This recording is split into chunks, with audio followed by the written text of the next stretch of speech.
So this is where we left off yesterday. You are going to need your journal and a pencil for today's lesson. We're going to do some practice with this math.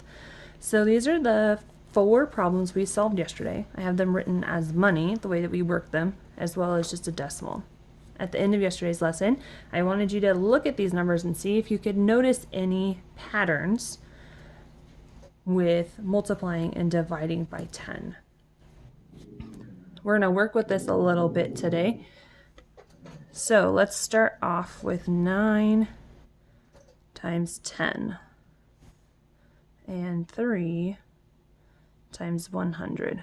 Pause and solve those real quick. So 9 groups of 10 would give us 90. 3 groups of 100 gives me 300. I'm noticing here that it's the same 9, and then there's 1 0 at the end. The same 3, 2 zeros, 2 zeros. Let's check and see if our problems from yesterday follow that same pattern. The 8, even though they're in different spots, I still have the 8, 1 0. I still have the 8. Interesting. Let's see if this pattern continues. How about 7 groups of 1,000 and 5 groups of 10,000? Let's see if that pattern continues. Pause and solve those. 7 groups of 1,000. So if I pretended that those zeros weren't there, I would have 7 times 1. Well, that's 7. And I hid 1, 2, 3 zeros, so I need to put them back. 1, 2, 3. Put my comma in. 7 groups of 1,000 is 7,000. 5 groups of 10,000, it's a pretty big number, so I could go and hide those zeros, make it a little easier on my brain. Now I have 5 times 1. Well, that's 5. And I hid 1, 2, 3, 4 zeros, so I'm going to put them back. 1, 2, 3, 4. Got to remember to put my comma in, so 1, 2, 3, comma. 5 groups of 10,000 is 50,000. What happens if I make the number bigger, like 20 times 100, or 1,000 times 40? Give those a shot. Hopefully you're starting to notice a pattern here. Let's hide those zeros and make the problem a lot easier on our brain. I'm going to hide this one, and that one. Now I have 2 times 1, which is 2, and I hid 1, 2, 3 zeros, so I'm going to put them back. 1, 2, 3. It's a pretty long number. 1, 2, 3, comma. 20 groups of 100 is 2,000. How about this one? It's changing spots, but I know multiplication, I can do them either way, and the answer is going to be the same. So I'm going to hide those zeros. Now I have 1 times 4, which is 4, and I hid 1, 2, 3, 4 zeros. I'm going to put them back. 1, 2, 3, 4. 1, 2, 3, comma. 1,000 groups of 40 is 40,000. So no matter what I multiply by, if I'm going by group powers of 100 or of tens ending in 0, doesn't matter how big I make that number, that pattern should always be true. So what happens if I make a giant one?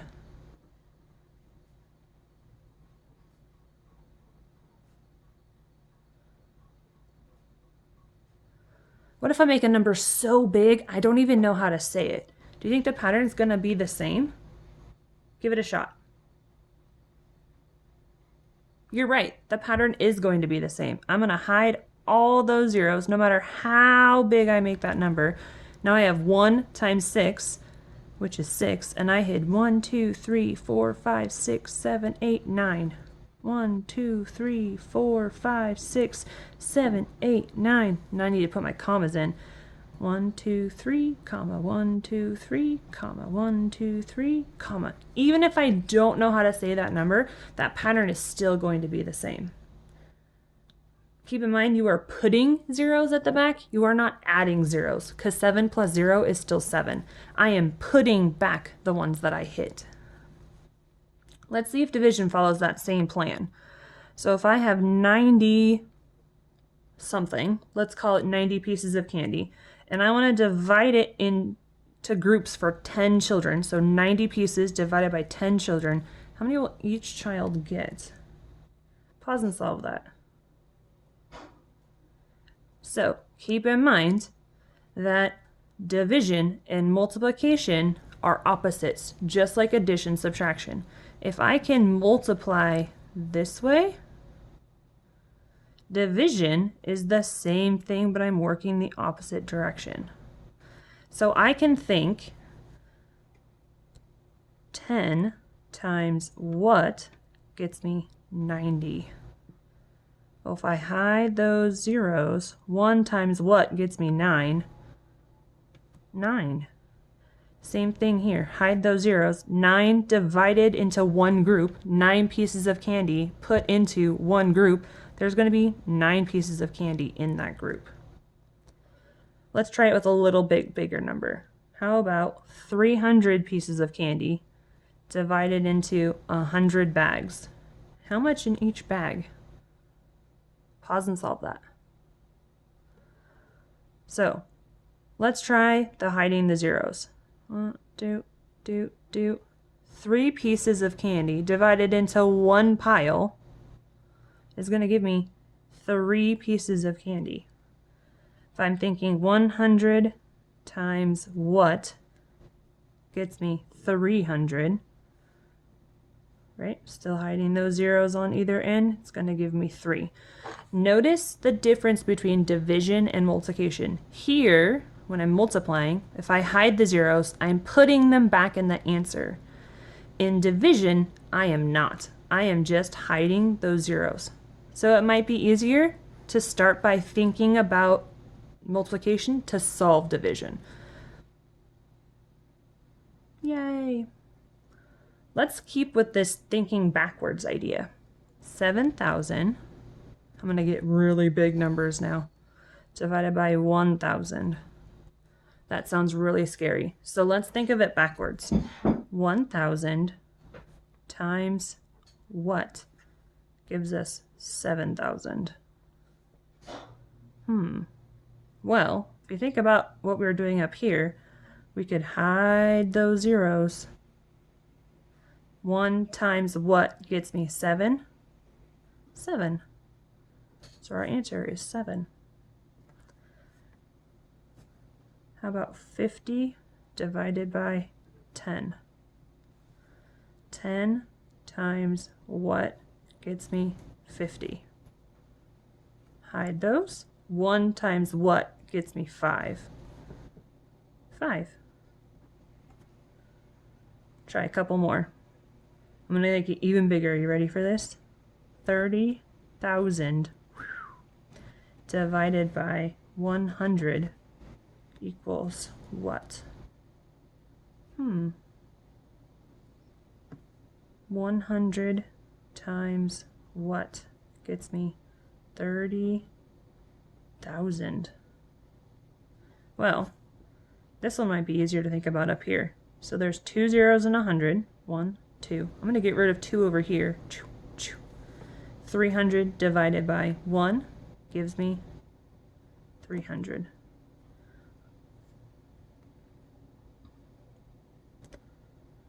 How about 600,000 divided by 1,000?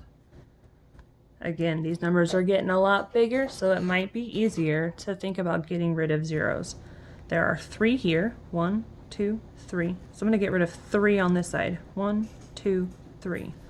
Now I have 600 divided by 1. 600 in one pile means there's 600 in the pile.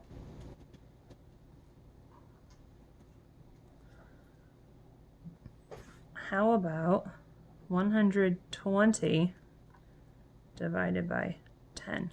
I've changed it up a little bit. This used to have just 1 digit between the numbers 1 and 9. Now I have 2. Do you think the pattern is going to change? you're right, it's not. We have 1 0 here after 10. I have a 0 here, so I can get rid of that.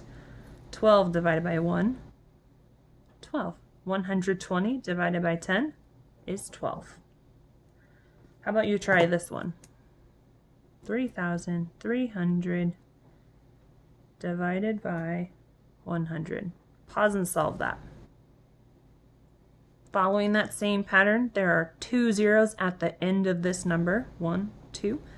And I have 2 here, so I can get rid of those as well. So 33 divided by 1 is 33. Let's see if that pattern is still the same when we have one of those giant numbers that we can't even say. How about this?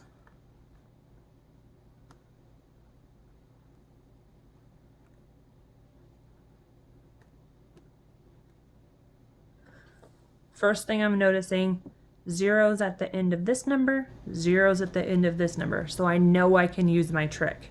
If it had something other than zeros at the end, I wouldn't be able to. So I have 1, 2, 3, 4 zeros. So I can get rid of the last 4 here. 1, 2, 3, 4. So now I have 1, 2, 3, 4, 5 left. 8. 1, 2, 3, 4, 5. So our number would be 800,000. Let's see if that still is the same when we pull those decimals in. I have to turn the page, I ran out of room.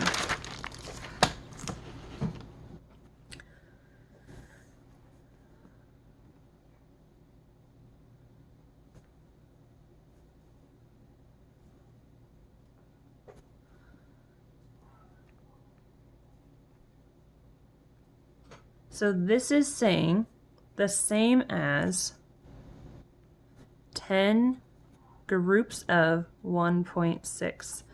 So this number is going to be 10 times bigger, which means I'm going to need to move some numbers. 1.6. If I'm making that 10 times bigger, that means I need to put a 0 to the end and push all of these over. So the 1 is going to go here, the 6 is going to go here, and the 0 is going to go in that spot. So this number is 10 times bigger. People say that the decimal moves one place, but the decimal never moves. It is always between the ones place and the tenths place. But it's easier to make it move to a different spot on the number than to draw this picture every single time. But the decimal is never moving. It's always between the ones and the tenths. It's actually the numbers that are being shoved over because they are being made 10 times bigger. So my answer is 16. So you're going to see me model the decimal. It's going to look like it's moving, but it's not. It's always between the ones place and the tenths place. So let's look at 147 times 100. There's 2 zeros in this number, so this means this number is going to get 100 times bigger. All of these numbers have to move 2 spots this way to make that number bigger. So I would be moving the 0 over and the 2 over. Then move the 0 over, move the 2 over. So now the decimal is at the end of all these digits. 1, 4, 7, 0, 2. There's nothing at the end of that because I put those 2 zeros back there. 1, 2, 3, comma. How about 5?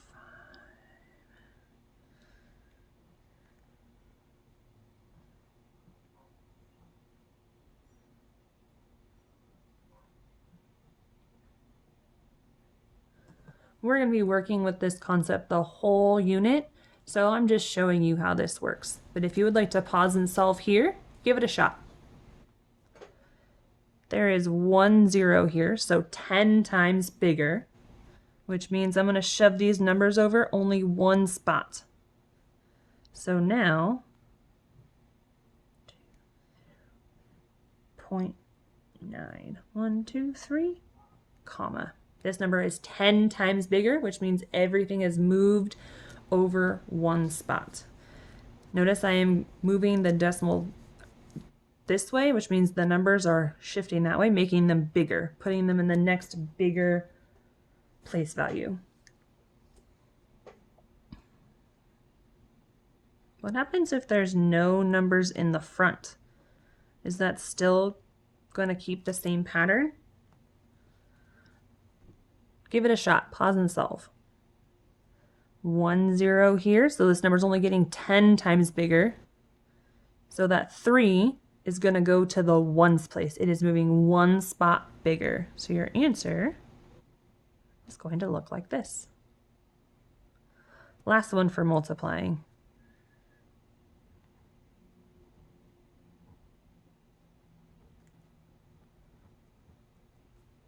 Try that one. I have 2 zeros at the end of this number, so this number needs to move 100 times bigger, which is 2 spots. The 1 and 2. So now that 8 is in the ones place. Remember we talked about the decimals always in the same spot, always between the ones and the tenths. So now we have a whole number.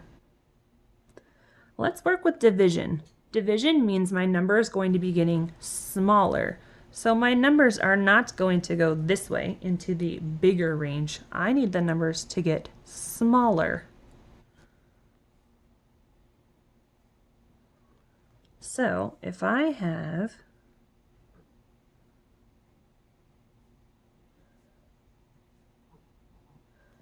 this number divided into 10 groups, I'm going to follow the same pattern. That decimal is always going to be between the ones and the tenths place, but this time the number is going to get smaller. 1, 0, 10 times smaller. So all of these numbers are going to go this way, making each one a smaller place value by one spot. Now I have 5 and now I only have 5 in the whole number instead of 58. Let's take a look at this one.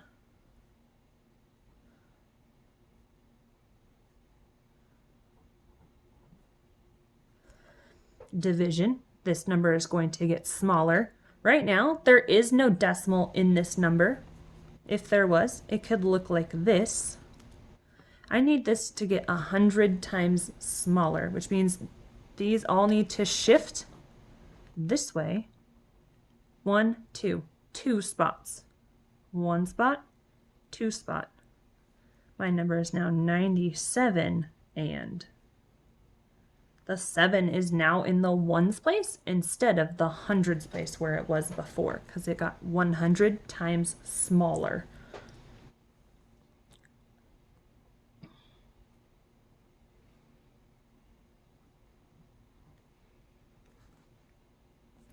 How many place values is this number going to be smaller?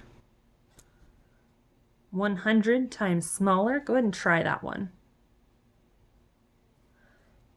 2 spots, 100 times smaller. So it is going to go, there's 10 times smaller, 100 times smaller. Now I have this empty space in the front. I have to fill that in. Keep in mind there's always those invisible zeros at the front and back of every number. So now I need to make them be visible to make this 100 times smaller. How about a big, giant number? Do you think it's going to follow the same pattern? It will. No matter how big or small we make these numbers, it is the numbers that are moving place values. This is going to be 1,000 times smaller. There are 1, 2, 3 here. So I need to make all of these numbers shift 3 spots. 1, 2, 3. The 4 used to be in the ones place. Now the 6 is in the ones place. So our answer Oh no, I'm gonna run out of room. Even though we don't know how to say that number is 1,000 times smaller than it used to be. How about this giant number?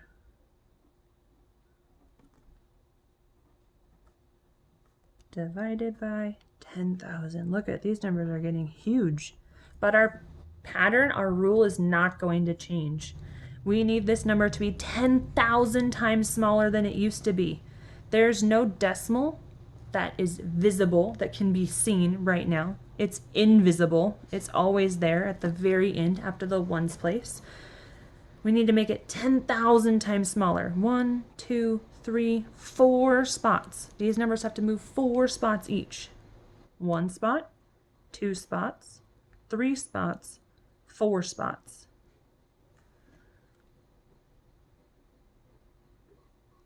That 7 is now in the ones place.